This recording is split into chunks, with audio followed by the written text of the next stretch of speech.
Welcome to జనమాట. నేను మీ చంద్ర. ఈ రోజు ఈనాడు ఆంధ్రజ్యోతి వార్తాపత్రికలో ప్రముఖంగా నారా లోకేష్ గారి గురించి రాసుకొచ్చారు. మరి నారా లోకేష్ గారు అన్న మాటలు ఏంది, మరి మిగిలిన వార్తలు ఏంటి ఒకసారి మనం చూసేట్లయితే విశాఖ ఉక్కు పరిశ్రమకు కొంటాం కాపాడుకుంటాం అన్నారు. శ్రీకాకుళం జిల్లా పలాసలో తెదేపా సూపర్ 6 పథకాల గురించి వివరిస్తున్న లోకేష్. చిత్రంలో ఎంపీ రామ్మోహన్ నాయుడు గారు ఉన్నారు.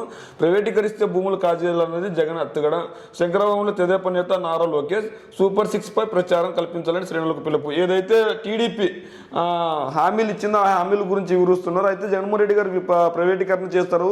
ఆ ప్రైవేటీకరణ చేస్తే కనుక ఆ భూములను మేమే కొంటాం, విశాఖ ఉక్కును మేమే కొంటాం, తర్వాత వాటిని భద్రపరుస్తామని చెప్పి నారా లోకేష్ గారు చెప్తున్నారు. మరి గత ఎన్నికల్లో ఇచ్చిన హామీల గురించి మాట్లాడకుండానే మళ్ళీ కొత్త హామీల గురించి మాట్లాడుతున్నారు నారా లోకేష్ గారు సూపర్ 6 గురించి. మరి గత ఎన్నికల్లో ఇచ్చిన హామీలు ఏమైనట్లు, మరి ఇప్పుడు ఆ హామీల గురించి ఎందుకు మాట్లాడట్లేదు? మరి అయితే వీళ్ళు రాస్తున్నది ఒకటి, చేస్తున్నది ఒకటి. అయితే ఇక్కడ చూసుకున్నట్లయితే మనం ఇంకో వార్త గురించి మనం చూసుకున్నట్లయితే నిబంధనలకు సున్నం కొట్టి జగన్కు దోచిపెట్టి ఈశ్వర్ దాల్మియా సిమెంట్స్ పేరిట కుట్ర. 407 ఎకరాల్లో సున్నాపురై మైనింగ్కు అక్రమ అనుమతి. జగన్ కంపెనీల్లోకి 95 కోట్ల మళ్లింపు. రుజువైతే నిందితులకు జీవిత ఖైదుకు అవకాశం. ఏదైతే జగన్మోహన్ రెడ్డి గారు కంపెనీలు తీసుకొద్దామని ప్రవేశపెడుతుంటే వాటిని అక్రమంగా దోచుకుంటున్నారని చెప్పి ఒక తప్పుడు వార్త రాస్తున్నారు. మరి నిజంగా జగన్మోహన్ రెడ్డి గారికి అక్రమంగా దోచుకుంటే అలవాటు ఉంటే మీలాగా అమరావతి భూములన్నింటినీ కొద్ది మేరకు ఇప్పించుకొని ఆ భూముల్లో కొంత వాటా తీసుకొని మిగిలిన వాటికి స్వప్తి చెప్పే విధంగా ఉండేది కదా. మరి ఇన్ని సంక్షేమ పథకాలు జగన్మోహన్ రెడ్డి గారు ఎందుకు పెడతారు? మనం ఏమైనట్లు వనమ్మనాన్ని తీసేశారు, చెట్టు నీరుని తీసేశారు, దోమలపై దండయాత్ర తీసేశారు. ఇలా ఎన్నో పనికిమాలిన ఇలా ఎన్నో పనికిమాలిన పథకాలన్నీ తీసేసి వాటి ప్లేసుల్లో అమ్మఒడి, జగనన్న విద్యా దీవెన, వసతి దీవెన, ఆరోగ్యశ్రీ ఇలా వీటన్నిటికీ పెద్దపీట వేశాడు. అంటే జగన్మోహన్ రెడ్డి గారు ఖచ్చితంగా వచ్చే ఎన్నికల్లో గెలిపే లక్ష్యం కాకుండా పేద ప్రజలకు మంచి చేయాలనే లక్ష్యంతో పనిచేస్తున్నారు. అదేవిధంగా ఆంధ్రజ్యోతి విషయానికి వస్తే ఇక్కడ మేము వస్తే ఏటా డిఎస్సి, జగన్ 4 ఏళ్ళ పడుకొని టీచర్ ఉద్యోగులపై దగా లోకేష్. మేము వస్తే ఏటా డిఎస్సి. గత ఎన్నికల్లో గెలిచింది మీరే. గత ఎన్నికల్లో 2014 ఎన్నికల్లో గెలిచి మీ నాన్నగారు ముఖ్యమంత్రి అయ్యారు, మీరు మంత్రి అయ్యారు. మరి అప్పుడు ఎందుకు ఇవ్వలేదు ప్రతి సంవత్సరం డిఎస్సి? ఇప్పుడు 2 ఏళ్ళకోసారైనా మీరు ఎందుకు ఇవ్వలేదు డిఎస్సి? అంటే దగా చేయడానికే మీరు ఉన్నారా? కుట్ర చేయడానికే మీరు ఉన్నారా? మీరు 2014 నుంచి 2019 విడిపోయిన ఆంధ్రప్రదేశ్కి మీరే ముఖ్యమంత్రి, మీ నాన్నగారు ముఖ్యమంత్రి, మీరు మినిస్టర్గా ఉన్నారు. ఇంటికి ఒక ఉద్యోగం ఇస్తున్నారు. మరి ఇంటికి ఒక ఉద్యోగం ఇవ్వకుండా కేవలం అరకొర ఉద్యోగాలు కూడా ఇచ్చిన పాపన పోలేదు. మీరేమో మూడు మంత్రి శాఖలు తీసుకున్నారు. మరి దీన్ని ఎవరు మాట్లాడతారు? దీని గురించి ఎవరు ప్రశ్నిస్తారంటే ఖచ్చితంగా ఏపీ ప్రజలు ప్రశ్నించే రోజు వస్తుంది. ప్రశ్నించడానికే మీకు ఖచ్చితంగా ఉంటుంది. మేము వస్తే ఏటా డిఎస్సి. మరి గత 5 ఏళ్లలో మీరు ఎందుకు ఒక డిఎస్సి కూడా పూర్తిగా నోటిఫికేషన్ ఇచ్చి వాటిని రిక్రూట్మెంట్ చేయలేకపోయారు? మరి అంటే ఖచ్చితంగా ఇంటికి ఒక ఉద్యోగం ఇస్తానని చెప్పిన టీడీపీ ఎందుకు మరి ఆ రోజు ఇంటికి ఒక ఉద్యోగం ఇవ్వలేదు? మరి అదేవిధంగా ఇంకా ఉత్తరాంధ్ర నుంచి వలసలు ఉండవు. ఊరికో ప్యాలెస్ కట్టుకున్న జగన్ ఈ ప్రాంతానికి ఏం చేశాడు? శ్రీకాకుళం జిల్లాకి ఇచ్చిన 60 హామీల సంగతి ఏంటి? ఈ సీఎం ఉత్తరాంధ్రకు పట్టిన సన్ని గంజాయికి రాజధానిగా మార్చేశారు. కేసుల గురించి భయపెట్టి ఎక్కువ కేసులు ఉన్న వారికి నామినేటెడ్ పదవులు. పేటీఎం బ్యాచ్ కామెంట్లకు స్పందించొద్దు, వారి కుట్రలను తిప్పికొట్టాలి.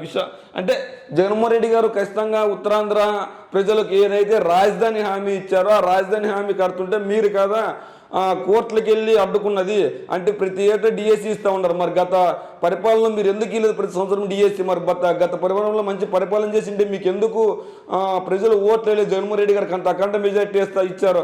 అంటే ఖచ్చితంగా జగన్మోహన్ రెడ్డి గారి పరిపాలన, జగన్మోహన్ రెడ్డి గారు సుభిక్షం, మీరు చేసిన అక్రమాలు, దౌర్జన్యాలు, దోపిడీలు ప్రజలకు నచ్చకే జగన్మోహన్ రెడ్డి గారికి అధికారాన్ని కట్టిపెట్టారు. మీరు ఏదో మళ్ళీ కొత్తగా వస్తే చేస్తూ ఉంటున్నారు. ఆల్రెడీ మీరు పరిపాలన చేశారు కదా. విడిపోయిన ఆంధ్రప్రదేశ్ మొట్టమొదటి ముఖ్యమంత్రి ఎవరంటే చంద్రబాబు నాయుడు గారు. మరి అదే చంద్రబాబు నాయుడు గారు ఎందుకు మంచి పరిపాలన అందించలేకపోయారు? ఎందుకు ప్రతి సంవత్సరం డిఎస్సి ఇవ్వలేకపోయారు? ఎందుకు ప్రతి సంవత్సరం గ్రూప్ 1, గ్రూప్ 2 నోటిఫికేషన్ ఇవ్వలేదు? ఎందుకు మరి సచివాలయ వ్యవస్థను తీసుకురాలేదు? మరి ఎందుకు విలేజ్ క్లినిక్లను తీసుకురాలేదు? మరి ఎందుకు మెడికల్ కాలేజీలను తీసుకురాలేదు? మరి ఎందుకు అమ్మఒడి పథకాన్ని ప్రవేశపెట్టలేదు? మరి ఎందుకు ఆరోగ్యశ్రీ పథకాన్ని ఉజ్వలంగా కొనసాగించలేదు? మరి ఎందుకు జగన్మోహన్ రెడ్డి గారి లాగా మీరు పరిపాలన చేయలేకపోతున్నారు? మరి ఎందుకు జగన్మోహన్ రెడ్డి గారి లాగా పేదవాళ్ళకి సెంటున్నర స్థలం మీరు ఎందుకు ఇవ్వలేకపోయారు? జగన్మోహన్ రెడ్డి గారు ఎందుకు ఇల్లు కట్టిలేకపోయారు? జగన్మోహన్ రెడ్డి లాగా ఎందుకు అభివృద్ధి చేయలేకపోయారు? జగన్మోహన్ రెడ్డి గారి లాగా ఎందుకు మీరు పేద ప్రజల పాలిట పరిపాలించకుండా ఉన్నత వర్గాలకే పరిపాలించారు? అంటే ఖచ్చితంగా మీరు మళ్ళా ఎట్లయినా కుటిల బుద్ధితో అధికారంలోకి రావాలని చూస్తున్నారు తప్ప మంచి పరిపాలన చేయాలి, ప్రజలకు మంచి చేయాలనే ఉద్దేశంతో కాదా?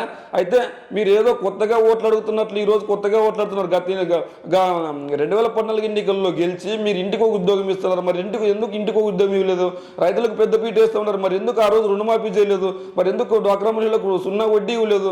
మరి ఎందుకు మన రాష్ట్రాన్ని అభివృద్ధి బాటలో పయనింపజేయలేదు? మరి ఎందుకు ఉత్తరాంధ్ర ప్రజలకు మంచి అభివృద్ధి ఇవ్వలేకపోయారు? మరి ఎందుకు జగన్మోహన్ రెడ్డి గారు మంచి పరిపాలన చేస్తుంటే మీరు ఎందుకు ఓర్చలేకపోతున్నారు?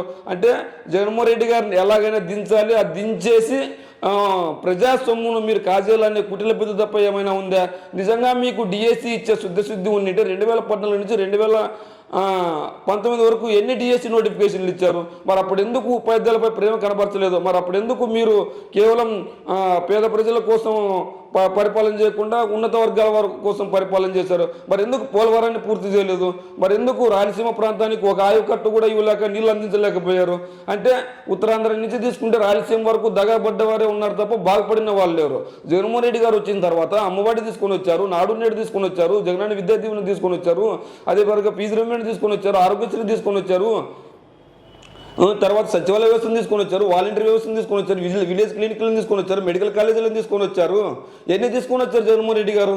మరి మీ మాటలు ఎలా నమ్మాలి ప్రజలు? అంటే ఖచ్చితంగా ఏపీ గంజాయి గుంపు అంటే ఇక్కడ హిమాచల్ ప్రదేశ్, మలానా క్రీమ్, కేరళ, ఇండ్రోటిక్ గోల్డ్ రకాలను తోసి రాసి నీలావతి గంజాయికి గిరాకీ 4 ఏళ్లలో 23 లక్షల కిలోల గంజాయి పట్టివేత, అందులో 70% గంజాయి శీలావతి రకమే. ఆంధ్ర, ఒడిశా సరిహద్దుల్లో గంజాయి విశ్వరూపం. అక్కడి నుంచి దేశంలోని వివిధ రాష్ట్రాలకు రవాణా. స్థానికంగా కిలో గంజాయి విలువ 10,000. రాష్ట్రం మారే కొద్దీ దాని విలువ 12 లక్షలకు. ఎకరా సాగుతూ 6 నెలలు 9 లక్షల లాభం.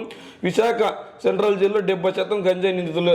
జగన్మోహన్ రెడ్డి గారు ఖచ్చితంగా 70% మీరే రాశారు. విశాఖ సెంట్రల్ జైల్లో 70% గంజాయి నిందితులే అని అంటే జగన్మోహన్ రెడ్డి గారు ఖచ్చితంగా ఈ రాష్ట్రంలో ఎటువంటి గంజాయి సరఫరా చేసినా అమ్మినా కూడా ఖచ్చితంగా దొరికితే ఎక్కడికక్కడ వాళ్ళ చెమడాలు వదిలేసి వాళ్ళని జైలుకి పంపిస్తున్న దాఖలాలు ఉన్నాయి. నిజంగానే జగన్మోహన్ రెడ్డి గారు గంజాయిని పెట్టి పోషిస్తున్నట్లయితే వాళ్ళందరినీ అరెస్ట్ చేయాల్సిన అవసరం ఏముంది జగన్మోహన్ రెడ్డి గారికి? అంటే మీరు తప్పుడు వార్తలు రాస్తున్నారా? మీరు నిజంగా జగన్మోహన్ రెడ్డి గారిపై బురద చల్లుతున్నారా అంటే అవునని సమాధానం వస్తుంది. ఎందుకంటే ఖచ్చితంగా జగన్మోహన్ రెడ్డి గారు నిజంగానే అలాంటి పనులు చేసేటట్లుంటే నిందితులందరినీ జైల్లో వేయాల్సిన అవసరం ఏముంది? 70% నిందితులు అంటే జైల్లో ఉన్న వాళ్ళు 70% నిందితులు ఉన్నారంటే గంజాయి అక్రమాలకు ఎవరికి పాల్పడినా కూడా వాళ్ళని జైలుకి పంపిస్తున్న పరిస్థితి ఉంది. ఈ నేపథ్యంలో మీరు కేవలం తప్పుడు వార్తలు రాస్తూ పైశాచిక ఆనందం పొందుతున్నారే, మీకు సిగ్గుగా లేదా? ఖచ్చితంగా మీకు చిత్తశుద్ధి కనుక ఉంటే జగన్మోహన్ రెడ్డి గారే గంజాయిని పెట్టి పోషిస్తున్నట్లయితే ఎక్కడ పండిస్తున్నారో, ఎవరు పండిస్తున్నారో, ఎందుకు పండిస్తున్నారో, ఎవరు లాభం కోసం పండిస్తున్నారో వాళ్ళ వివరాలు రాయాలి కదా. పోలీసులు చెప్పిన దాఖలాలు ఉంటే ఆ వివరాలు రాయాలి కదా. పోలీస్ డిపార్ట్మెంటే కాకుండా మిగిలిన డిపార్ట్మెంట్స్ కూడా ఉన్నాయి కదా.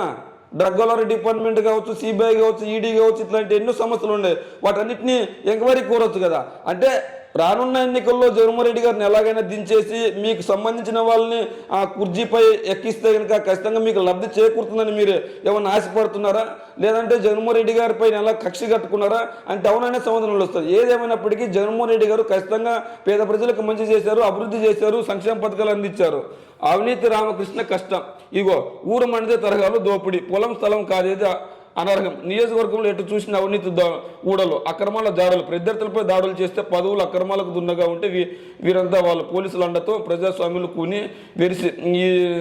ఇది మనం చూసుకున్నట్లయితే ఖచ్చితంగా ఆ లీడర్ పేరు రాసిండ్రు. ఎందుకు రాసిండ్రు అంటే అమ్మో ఎమ్మెల్యే పల్నాడు జిల్లాలో అదో మారుమూల నియోజకవర్గం. అభివృద్ధి అనే మాటను పక్కన పెట్టేసి అధికారమే పరమాధిగా, అధికారమే మార్గంగా అధికార పార్టీ నాయకుడు చెలరేగిపోతున్నారు. పొలాలు, స్థలాలు, ప్రకృతి వనరులు కాదేది సొంతానికి అనర్హం అన్నట్టుగా దాచేస్తున్నారు. అంటే ఇక్కడ ఇంత వార్త రాస్తే ఖచ్చితంగా పల్నాడు జిల్లాలో అని రాశారు. పల్నాడు జిల్లాలో అదొక మారుమూల నియోజకవర్గం. అంటే ఆ నియోజకవర్గం పేరు రాయలేదు. పల్నాడు జిల్లాలో దాదాపు 7 నియోజకవర్గాలు ఉన్నాయి. ఏ నియోజకవర్గంలో ఆ నియోజకవర్గం మీద రాసి దమ్ము ఉండాలి కదా. దోచుకున్న నాయకుడు నిజమే అయితే ఆ పేరు రాసి దమ్ము ఉండాలి కదా. కేవలం తప్పుడు వార్త రాసి పైచాచిక ఆనందం పొందుతున్నారా? ఇంకా రాశారు తనకు వచ్చిన వారిని, తనకు మెచ్చిన వారిని దందాలో భాగం చేసుకోవడం మీ నాయకుడిపై నైజం. అంతేకాదు వారికి పదవులు ఇచ్చే మరి అవినీతి అక్రమాలు చేయించడంలో ఆయనది అంతులేని విజయం. కాదు కూడదంటే వారి అంతిమ అంటే జగన్మోహన్ రెడ్డి గారి పైన వార్తలు రాస్తుంటే ప్రజలు ఎవరు నమ్మట్లేదు. ఎమ్మెల్యేల పైన అయినా వార్తలు రాస్తే ఖచ్చితంగా ఆ నియోజకవర్గంలో ఆ ఎమ్మెల్యేను ఓడగొట్టే ఉద్దేశం ఉంటుంది అనుకుంటున్నారు. పోనీ పల్నాడు జిల్లా అని రాశారు. ఆ పల్నాడు జిల్లాలో ఏ నియోజకవర్గం, ఏ ఎమ్మెల్యే, ఏ నాయకుడు అవినీతి చేశాడు, ఎంత అవినీతి చేశాడు ఆ పేరు రాస్తే కనుక ఖచ్చితంగా వీళ్ళపై చర్యలు తీసుకునే అవకాశం ఉంది.